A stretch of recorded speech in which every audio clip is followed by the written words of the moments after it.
Hello friends, எல்லோரும் வந்து ஹாப்பியாக வந்துட்டு என்ஜாய் பண்ணியிருப்பீங்க தீபாவளி செலிப்ரேஷன். எங்கள் வீட்டில் நாங்கள் எப்படி செலிப்ரேட் பண்ணோம் அப்படிங்கிற vlog தான் வந்துட்டு இன்றைக்கி பார்க்க போகிறோம். தீபாவளினாவே நம்ம காலையில் நேரமே எழுந்திரிச்சு தலைக்கு நல்லெண்ணெய்லாம் போட்டு நல்லா ஊறினதுக்கப்புறம் சீகக்காய் போட்டு குளிப்போம். அதே மாதிரி தான் நாங்களும் பாப்பா காலையில் எழுந்திரிச்சோனையுமே வந்து நல்லா எண்ணெயெல்லாம் தேய்த்து ஊற வச்சுட்டு அதுக்கப்புறம் சீகக்காய் போட்டு நல்லா குடிக்க வச்சாச்சு. எங்கள் சொந்த ஊரில் சொந்த வீட்டோட பூஜை ரூம் வந்துட்டு இதுதான். இங்கே வந்து பார்த்திங்கன்னா எங்கள் மாமனார் மட்டும்தான் இருக்காங்க. அவங்களும் வந்துட்டு அடிக்கடி சென்னை வந்துடுவாங்க. ஸோ நாங்கள் வரும்போது தான் ஃபுல்லாக பூஜை ரூம்லாம் வந்துட்டு க்ளீன் பண்ணி வச்சுட்டு போவோம். அதே மாதிரி தான் தீபாவளிக்கு முன்னாடி நானே ஃபுல்லாக க்ளீன் பண்ணி வச்சுட்டேன். எங்கள் ட்ரெடிஷன் என்னென்னா தீபாவளி அன்றைக்கி முன்னோர்கள் ஃபோட்டோ வச்சுட்டு சாமி கும்பிடுவோம். அதனால தான் மாமியார் ஃபோட்டோ வச்சுருக்கு. இதுதான் எங்கள் பாப்பாவோட தீபாவளி மார்னிங் அவுட்ஃபிட். எப்படி இருக்குன்னு மறக்காமல் கமெண்ட் செக்ஷனில் வந்துட்டு சொல்லுங்கள். அப்படியே நம்ம சேனலையும் மறக்காமல் சப்ஸ்கிரைப் பண்ணி வச்சுக்கோங்க. அடுத்து வந்துட்டு நான் மார்னிங்கில் என்ன அவுட்ஃபிட் போட்டேன் அப்படிங்கிறது தான் பார்க்க போகிறோம். இதுதான் என்னோடய அவுட்ஃபிட். சாமி கும்பிட்றதுக்கு வந்து எங்கள் வீடு முன்னாடி வந்து வாழை மரம் நாங்கள் போட்டிருக்கோம். அங்கே வந்துட்டு இலெல்லாம் வந்து கட் பண்ணி எடுத்துகிட்டு வந்துட்டாங்க. ஸ்வீட்ஸ் அண்ட் ஸ்நாக்ஸ் ஹஸ்பண்ட் ஆஃபீஸ்லேயே வந்து கொடுத்துருந்தாங்க. நான் வந்து குலாப் ஜாமுனும் ரவை பணியாரமும் பண்ணியிருந்தேன். ஸோ அதை வந்து இலைக்கு வந்து வச்சுட்டோம்.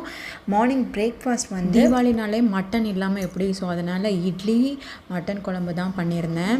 எல்லாமே இடையில படைச்சிட்டு புது ட்ரெஸ்லாம் வந்துட்டு சாமி முன்னாடி வச்சு சாமி கும்பிட்டதுக்கப்புறம் ஃபஸ்ட்டு காக்காய்க்கு போய் சாப்பாடை வச்சுட்டு நெக்ஸ்ட்டு அடுத்து தான் வந்துட்டு நாங்கள் உட்காந்து சாப்பிடுவோம். இது வந்து எங்கள் மாமியார் அவங்க இருக்கும்போது ஃபாலோ பண்ண ட்ரெடிஷன். ஸோ அதை வந்து விட்டுறக்கூடாதுங்கிறதுக்காக நாங்களும் அப்படியே பண்ணியாச்சு. சாப்பிட்டு வெளியில் உட்காந்து ஸ்வீட் சாப்பிட்டுட்டு இருந்தோம். பாப்பா வந்து அவங்க அப்பாவுக்கு க்யூட்டாக ஸ்வீட்லாம் வந்து ஊட்டி விட்டுட்டு இருந்துச்சு.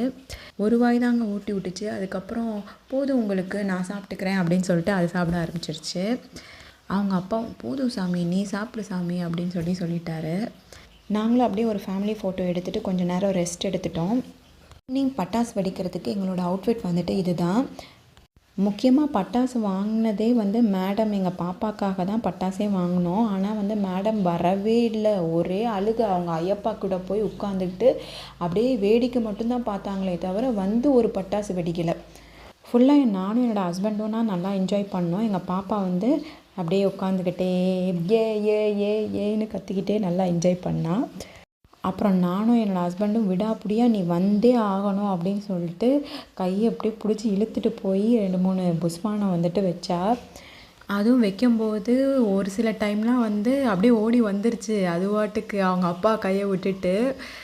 இந்த வீடியோ பார்த்தாலே உங்களுக்கு தெரியும். அப்படியே வச்சோமா மேலே படிக்கட்டு ஏறினோமா அவங்க ஐயப்பா மடியில் போய் உட்காந்தோமான்னு அவ்வளோ ஃபாஸ்ட். நல்ல வேளை நேற்று வந்து எங்கள் ஊரில் காலையில் கொஞ்ச நேரம் தான் மழை பெஞ்சிச்சு. நைட்டு பட்டாசு வெடிக்கும்போது சுத்தமாக மழை இல்லை. சென்னையிலலாம் ரொம்ப மழை அப்படின்னு சொன்னாங்க. நாங்கள் சென்னையில் இருந்தால் தான் நல்லா என்ஜாய் பண்ணியிருக்க முடியாது. ஊரில் இருந்தனால நல்லா என்ஜாய் பண்ணிட்டோம். இப்படி தாங்க எங்கள் தீபாவளியை வந்துட்டு நாங்கள் வந்து செலிப்ரேட் பண்ணோம். இந்த வீடியோ வந்து உங்களுக்கு பிடிச்சிருந்துச்சு அப்படின்னா லைக் பண்ணுங்கள், சப்ஸ்கிரைப் பண்ணுங்கள் சேனலை, கமெண்ட் பண்ணுங்கள். டாடா பாய்.